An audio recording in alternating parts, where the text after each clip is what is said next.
জীবনে মেয়েদের নিজের পায়ে দাঁড়ানোটা খুব দরকার, না হলে যে মেয়েদের কষ্টটা সারা জীবন থেকে যায়। মেয়েরা নিজের পায়ে যদি দাঁড়ায় তাহলে হয়তো খানিকটা তাদের কষ্ট দূর হয়। তো যাই হোক এভরিওয়ান, সবাই কেমন আছো? আশা করছি ভালো আছো। আমার একটা নতুন ভিডিওতে তোমাদের সবাইকে স্বাগত জানিয়ে ভিডিওটা শুরু করলাম।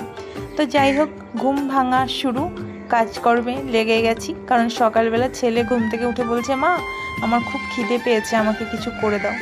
জানো তো আমরা মধ্যবিত্ত ঘরে থাকি, তো সকালবেলা অত কিছু খাওয়ানোর মতো ছেলেকে সামর্থ্য আমাদের নেই। যেমন কদিন ছোটোবেলায় ছেলেকে খাওয়াতাম পিডিয়াশর, একটা খাইয়েছিলাম, এত দাম পিডিয়াশরের যে ছেলেকে সেভাবে খাওয়াতে পারি না। কিন্তু আমার ছেলের ওটা খুব শ্যুট করে, আর ওর না আটায় খুব অ্যালার্জি। ঠিক আছে, তারপরেও আমার আটা দিতে হয়। কেন জানো তো? ওই যে দামি কিছু ঠিকঠাক করে খাওয়াতে পারি না। আর তোমার যদি বলো হরলিক্স, তো হরলিক্সটা খাওয়ালে ওর পটি হয় ভীষণ পরিমাণে। যাই হোক, আজকে গোলা রুটি করে দিলাম, সাথে হলো মিষ্টি। মিষ্টি ছিল, আগের দিন এনেছিলাম, বলছিল মা মিষ্টি খাবো, তো সেই মিষ্টিটা আর খায়নি, রয়েছিল ফ্রিজে, সেখান থেকে দিলাম ওকে দুটো মিষ্টি দিয়ে, আম দিয়ে। আর সকালে একটু পরোটা মতো করে দিলাম, গোলা রুটি পরোটা টাইপের। তো ছেলে খেয়ে আমাকে বলছে, মা তুমি যদি হলো চাকরি করতে তাহলে আমার এত কষ্ট হতো না। বাবাও চাকরি করে না, তুমিও করো না, তুমি কেন এত তাড়াতাড়ি বিয়ে করলে?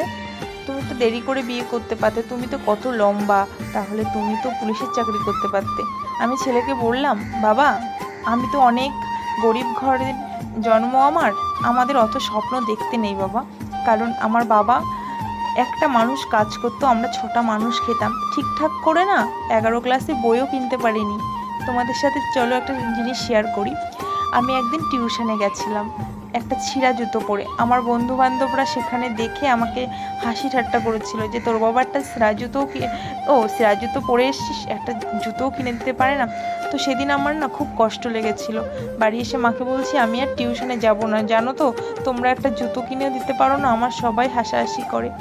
তো তাই ভাবি যে দিন মানুষের হয়তো পাল্টায়, কিন্তু দেখো আমার ভাগ্যটা কতটাই খারাপ, আমার দিনটা পাল্টালো না, একইভাবে থেকে গেল। আজও অভাব বুঝি যে অভাব কী জিনিস, জীবন থেকে হয়তো যায়নি, কিন্তু হ্যাঁ খেয়ে পড়ে বেঁচে আছি।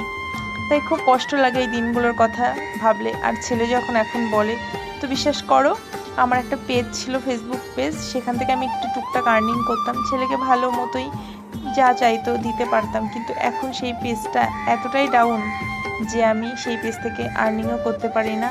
আর কার এত সমস্যা হলো, কপিরাইট মেরেছিল, তারপর থেকে আর্নিং বন্ধ। কি আর করব, এইভাবেই ইউটিউবে পা দিলাম। তো ইউটিউবেও একটা চ্যানেল ডিলিট হয়ে গেল, তারপরে আবার এই চ্যানেলটা তৈরি করলাম। কিন্তু দেখো কেউ ভালোবাসা দেয় না, কারণ কি বলো তো, আমাদের মতো ভালো ভিডিও কেউ দেখে না, সবাই খারাপ ভিডিও দেখতে ভালো